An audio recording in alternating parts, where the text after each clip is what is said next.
আসসালামু আলাইকুম। আমন্ত্রণ জানাচ্ছি জাগো টিভিতে। আপনাদের সাথে আছি আমি মমতাজ শাহিন রুম্পা। শুরুতেই জানিয়ে দিব আপডেটগুলো। নাকানি চুবানি খাচ্ছে আকাশ প্রতিরক্ষা ব্যবস্থা আয়রন ডোম। ইয়েমেনের সঙ্গে পারছে না ইসরায়েল, দিশেহারা নেতানিয়াহু। তুরস্কের শত্রু গ্রিসের সঙ্গে হাত মেলালো ইসরায়েল। সিরিয়ার কুর্দি যোদ্ধাদের মাটিতে পুঁতে ফেলার হুমকি এরদোগানের। এবার মিশরে প্রেসিডেন্ট সিসির বিরুদ্ধে তরুণ যুবাদের ব্যাপক বিক্ষোভ। কিসের ভয়ে ভারতের সেভেন সিস্টার্সের 5 রাজ্যে নতুন রাজ্যপাল নিয়োগ হলো। পাকিস্তানে পাল্টা হামলার হুমকি আফগানিস্তানের। বড়দিনে ইউক্রেনে বড় ধরনের ক্ষেপণাস্ত্র হামলা চালালো রাশিয়া। শুনছিলেন শিরোনাম, এবারে থাকছে বিস্তারিত সংবাদ। নাকানি চুবানি খাচ্ছে আকাশ প্রতিরক্ষা ব্যবস্থা আয়রন ডোম। ইয়েমেনের সঙ্গে পারছেই না ইসরায়েল, দিশেহারা নেতানিয়াহু।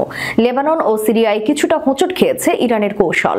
উল্টো সিরিয়ায় বাশার আল আসাদের পতন তেহরানের সব কৌশল বদলে দিয়েছে। এবার ভঙ্গ হৃদয় ইরানের পাশে এসে দাঁড়িয়েছে ইয়েমেন। মধ্যপ্রাচ্যের সবচেয়ে দরিদ্র দেশ হলেও ইয়েমেন এখন ইরানের হয়ে নন স্টপ ইসরায়েলকে কড়া জবাব দিচ্ছে। একের পর এক হামলায় ত্রাহি অবস্থা ইসরায়েলের। হুথিদের মিসাইলকে কোনোভাবেই ঠেকাতে পারছে না ইসরায়েলের কথিত আকাশ প্রতিরক্ষা ব্যবস্থা। ইয়েমেনের এই জবাবে ইসরায়েল এতটাই অপ্রস্তুত যে তারা ভেবেই পাচ্ছে না দেশটি কোথা থেকে এত শক্তি পেয়েছে। একের পর এক ইয়েমেনের ব্যালিস্টিক মিসাইল একেবারে ইসরায়েলের প্রাণকেন্দ্রে আঘাত হানছে, আর সেই হামলা রুখতে ব্যর্থ হচ্ছে তেল আবিবের চক্রবুজ্জ। ইয়েমেন দেখিয়ে দিয়েছে তেল আবিবের চক্রবুজ্জ দুর্ভেদ্য নয়। ইসরায়েলের আকাশ প্রতিরক্ষা ব্যবস্থাকে নাকানি চুবানি খাওয়ানো ইয়েমেনের এই ব্যালিস্টিক মিসাইলের নাম প্যালেস্টাইন 2। প্যালেস্টাইন 2 হাইপারসনিক মিসাইল ইয়েমেনের বিদ্রোহীদের সামরিক সক্ষমতার সবচেয়ে বড় নজির। এই মিসাইল সর্বোচ্চ মাক 16 গতিতে 2150 কিলোমিটার টার্গেটে আঘাত হানতে সক্ষম। এই মিসাইলের রাডার ফাঁকি দেওয়ার সক্ষমতা রয়েছে, আর তাই বিশ্বের সবচেয়ে অত্যাধুনিক আকাশ প্রতিরক্ষা ব্যবস্থার অধিকারী ইসরায়েলকে খাবি খাওয়াচ্ছে ইয়েমেন। আসলে ইয়েমেনের বিদ্রোহীদের আড়ালে মূল খেলোয়াড় ইরান। তুরস্কের শত্রুর সঙ্গে হাত মেলালো ইসরায়েল। রাশিয়া ও ইরানের মতো দুই খেলোয়াড়কে হটিয়ে সিরিয়ায় বাজিমাত করেছে তুরস্ক। কিন্তু রিসেপ তাইপ এরদোগানের সাফল্যের ফল খাচ্ছে অন্য আরেকটি দেশ, আর সেই দেশ হলো ইসরায়েল। এদিকে তুরস্ক যখন সিরিয়ায় মার্কিন মদতপুষ্ট বিদ্রোহীদের নিয়ে মগ্ন, ঠিক তখন ভয়ঙ্কর এক খেলায় মেতেছে ইসরায়েল। বিভিন্ন ইস্যুতে গ্রিসের সঙ্গে তুরস্কের দীর্ঘদিনের বিরোধ, এবার সেই গ্রিসের সঙ্গেই হাত মেলাচ্ছে ইসরায়েল। সম্প্রতি গ্রিস ও ইসরায়েল একটি দ্বিপাক্ষিক চুক্তি সই করেছে। এই চুক্তির কারণে আঞ্চলিক জ্বালানি খাতে গতিশীলতা আসবে। বার্তা সংস্থা রয়টার্সের এক প্রতিবেদনে এই তথ্য জানানো হয়েছে। সবচেয়ে বেশি লাভবান হবে ভূমধ্যসাগরের পূর্বাঞ্চলীয় দেশগুলো এবং ইউরোপীয় ইউনিয়ন। গ্রিসের পরিবেশ এবং জ্বালানি মন্ত্রী থোডোরাস স্কালাক্সিস এবং ইসরায়েলের জ্বালানি ও অবকাঠামো মন্ত্রী এলি কোহান এই চুক্তি সই করেন। এই চুক্তির মাধ্যমে গ্রিস হয়ে ইসরায়েল থেকে ইউরোপীয় ইউনিয়ন যাবে গ্রিন ইলেকট্রিসিটি। গেল মাসেই এই চুক্তি সই হওয়ার কথা ছিল, কিন্তু লেবাননের প্রতিরোধ যোদ্ধাদের সঙ্গে যুদ্ধবিরতি নিয়ে আলোচনার কারণে তা পিছিয়ে যায়। সিরিয়ার কুর্দি যোদ্ধাদের মাটিতে পুঁতে ফেলার হুমকি এরদোগানের। চলতি মাসের শুরুর দিকে প্রেসিডেন্ট বাশার আল আসাদের পতনের পর তুরস্ক সমর্থিত সিরিয়ায় ক্ষমতাসীন সশস্ত্র গোষ্ঠীর সঙ্গে স্থানীয় মিলিশিয়া গোষ্ঠীগুলোর মাঝে ব্যাপক বৈরিতা তৈরি হয়েছে। এর মাঝেই সিরিয়ায় কুর্দিপন্থী যোদ্ধাদের অস্ত্র সমর্পণের পরামর্শ দিয়েছেন তুরস্কের প্রেসিডেন্ট রিসেপ তাইপ এরদোগান। তিনি বলেছেন, কুর্দি যোদ্ধারা যদি অস্ত্র সমর্পণ না করেন তাহলে তাদের মাটিতে পুঁতে ফেলা হবে। আসাদের পালিয়ে যাওয়ার পর থেকে আঙ্কারা বারবার জোর দিয়ে বলেছেন, কুর্দিপন্থী ওয়াইপিজি মিলিশিয়া গোষ্ঠীকে অবশ্যই বিলুপ্ত করতে হবে। তুরস্ক বলেছে, সিরিয়ার ভবিষ্যৎ এই গোষ্ঠীর কোনো স্থান নেই। সিরিয়ায় নেতৃত্বে পরিবর্তন ঘটে দেশটির কুর্দিপন্থী প্রধান উপদলগুলো কিছুটা আড়ালে চলে গেছে। বুধবার তুরস্কের সংসদে একে পার্টির আইন প্রণেতাদের উদ্দেশ্যে এরদোগান বলেন, বিচ্ছিন্নতাবাদী খুনির হয় তাদের অস্ত্রকে বিদায় জানাবে, নতুবা তাদের অস্ত্রসহ সিরিয়ার মাটিতে পুঁতে ফেলা হবে। তিনি বলেন, আমরা সেই সন্ত্রাসী সংগঠনকে নির্মূল করব যারা আমাদের এবং কুর্দি ভাই বোনদের মাঝে রক্তের প্রাচীর তৈরি করার চেষ্টা করছে। তুরস্ক মার্কিন যুক্তরাষ্ট্র এবং ইউরোপীয় ইউনিয়ন ইউনিয়ন সন্ত্রাসী সংগঠনের তালিকায় রয়েছে পিকেকে। আঙ্কারা বারবার তারা ন্যাটো মিত্র ওয়াশিংটন এবং অন্যদের প্রতি ওয়াইপিজির প্রতি সমর্থন প্রত্যাহারের আহ্বান জানিয়ে আসছে।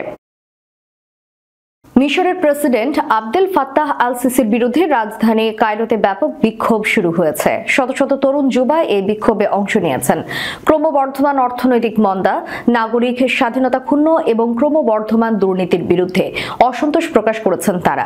স্থানীয় সংবাদ মাধ্যমের বরাতে আরবিসি ইউক্রেন জানিয়েছে, মঙ্গলবার সকালে কায়রোর তাহরির স্কোয়ারের কাছে বড় রাস্তায় বিক্ষোভ অনুষ্ঠিত হয়। তাহরির স্কোয়ার সরকারের অর্থনৈতিক ও রাজনৈতিক নীতির বিরুদ্ধে মিশরীয় জনগণের বিপ্লবের কেন্দ্র হিসেবে পরিচিত। এদিন সেখানে সরকারের নানা ব্যর্থতার পাশাপাশি ফিলিস্তিন ও গাজা ইস্যুতে সরকারের ব্যর্থতার প্রতিবাদ করেন বিক্ষোভকারীরা। প্রত্যক্ষদর্শীদের মতে বিক্ষোভকারীরা আশ-শাব ইউরিদ ইসকাত আন নিজাম অর্থাৎ জনগণ এই শাসনের পতন ঘটাবে বলে স্লোগান দিচ্ছিলেন। এটা একটা বিখ্যাত স্লোগান যা 2011 সালে আরব বসন্তের সময় জনপ্রিয় হয়ে ওঠে। বিক্ষোভকারীরা প্রেসিডেন্ট আবদেল ফাত্তাহ আল সিসির সরকারের নানা বিতর্কিত নীতির নিন্দা জানিয়ে স্লোগান দেন। এদিনের এই বিক্ষোভের ছবি ও ভিডিওতে সামাজিক যোগাযোগ মাধ্যমে রীতিমতো ছয়লাভ হয়ে গেছে। স্থানীয় সংবাদ মাধ্যমের প্রতিবেদন মতে বুধবার সাবেক স্বৈরশাসক হোসনি মোবারকের বিরুদ্ধে মিশরীয় ছাত্র জনগণের বিপ্লবের স্মরণে কায়রো এবং অন্যান্য শহরে বড় বিক্ষোভ হওয়ার কথা রয়েছে। 2013 সালের জুলাই সেনা অভ্যুত্থানের মাধ্যমে মুরসিকে উৎখাত করে রাষ্ট্র ক্ষমতা দখল করেন দেশটির সশস্ত্র বাহিনীর সাবেক প্রধান আবদেল ফাত্তাহ আল সিসি। 2018 সালে আল সিসি ফের মিশরের হিসেবে নির্বাচিত হয়। সিসির সরকারের নীতি বিরুদ্ধে শুরু থেকেই বিক্ষোভ শুরু হয়, তবে এসব বিক্ষোভ কঠোরভাবে দমন করা হয়। মুসলিম ব্রাদারহুডের একটি বিক্ষোভে ব্যাপক দমনপীড়ন চালান। এই বিক্ষোভ দমনে অন্তত 800 আন্দোলনকারীকে হত্যা করা হয়েছে বলে অনেকের ধারণা রয়েছে। মণিপুর ও প্রতিবেশী রাজ্য মিজোরামের জন্য নতুন রাজ্যপাল নিয়োগ করেছে ভারতের কেন্দ্রীয় সরকার। সেই সঙ্গে উড়িষ্যা, বিহার এবং কেরালাতেও রাজ্যপাল বদল করা হয়েছে। ভারতের সংবাদ মাধ্যম টাইমস অফ ইন্ডিয়ার একটি প্রতিবেদন থেকে জানা গেছে, মঙ্গলবার 5 রাজ্যের রাজ্যপাল বদল করে কেন্দ্রীয় সরকার। সেগুলোর মধ্যে সবচেয়ে বেশি আলোচিত মণিপুর এবং মিজোরাম। কারণ দীর্ঘদিন ধরে অস্থিরতা ও সহিংসতার মধ্যে থাকা এই দুটি রাজ্য নিয়ন্ত্রণে ব্যর্থ হয়েছে মোদির জোট সরকার। টাইমস অফ ইন্ডিয়া বলছে, কেন্দ্রীয় স্বরাষ্ট্র সচিব অজয় ভাল্লাকে মণিপুরের রাজ্যপাল হিসেবে নিয়োগ দেওয়ার বিষয়টি বেশ তাৎপর্যপূর্ণ। দীর্ঘদিন ধরে রাজ্যপালের দায়িত্ব পালন করে আসা লক্ষণ প্রসাদ আচার্যের জায়গায় ভাল্লাকে বসানোর মাধ্যমে কেন্দ্রীয় সরকার মণিপুরে নতুন কৌশল বাস্তবায়নের ইঙ্গিত দিচ্ছে। এদিকে অমিত শাহর ঘনিষ্ঠ হিসেবে পরিচিত এই সরকারি কর্মকর্তা তার প্রশাসনিক দক্ষতার জন্য সুপরিচিত। রাজনৈতিক বিশ্লেষকদের মতে মণিপুরে রাষ্ট্রপতির শাসন জারি করার প্রস্তুতির অংশ হিসেবে ভাল্লাকে নিয়োগ দিয়েছে কেন্দ্রীয় সরকার। মিজোরামে উত্তপ্ত পরিস্থিতি বিরাজ করছে। মণিপুরের কুকি সম্প্রদায়ের সঙ্গে মিয়ানমারের চীন প্রদেশের অভিবাসীদের ঘনিষ্ঠ যোগাযোগ এবং বিদ্রোহীদের কার্যক্রমে কেন্দ্রের দুশ্চিন্তা বেড়েছে। এমন পরিস্থিতিতে সাবেক সেনাপ্রধান এবং বিজেপি নেতা VK সিংকে মিজোরামের রাজ্যপাল হিসেবে নিয়োগ দেওয়া হয়েছে। তিনি মোদীর সরকারের ঘনিষ্ঠ হিসেবে পরিচিত। ধারণা করা হচ্ছে সামরিক অভিজ্ঞতার আলোকে মিজোরামের সীমান্ত পরিস্থিতি সামলাতে সক্ষম হবেন VK সিং। এদিকে হরিবাবু কাম্ভাতপতিকে নিয়োগ দেওয়া হয়েছে উড়িষ্যার রাজ্যপাল হিসেবে। আর উড়িষ্যার রাজ্যপাল হিসেবে নিয়োগ দেওয়া হয়েছে রাজেন্দ্র বিশ্বনাথ আর্লেকারকে। অন্যদিকে কেরালার রাজ্যপাল আরিফ মোহাম্মদ খানকে বিহারের রাজ্যপাল করা হয়েছে। আফগানিস্তানের পূর্ব পাকতিকা প্রদেশে পাকিস্তানি সেনাবাহিনীর বিমান হামলার প্রতিশোধ নেওয়ার ঘোষণা দিয়েছে তালেবান। এর আগে মঙ্গলবার রাতে আফগানিস্তানের পাকতিকা প্রদেশের বারমাল জেলায় 4টি পয়েন্টে বোমা বর্ষণ করে পাকিস্তান। এতে নিহতের সংখ্যা বেড়ে 46 জনে দাঁড়িয়েছে। আর নিহতদের বেশিরভাগই শিশু ও নারী। বুধবার আফগানিস্তানের জাতীয় প্রতিরক্ষা মন্ত্রণালয়ের মুখপাত্র এনায়েতুল্লাহ খবরাজমি বলেন, আফগানিস্তান এই নৃশংস হামলার ঘটনাকে সমস্ত আন্তর্জাতিক নীতির স্পষ্ট লঙ্ঘন এবং পরিষ্কার আগ্রাসন বলে মনে করে।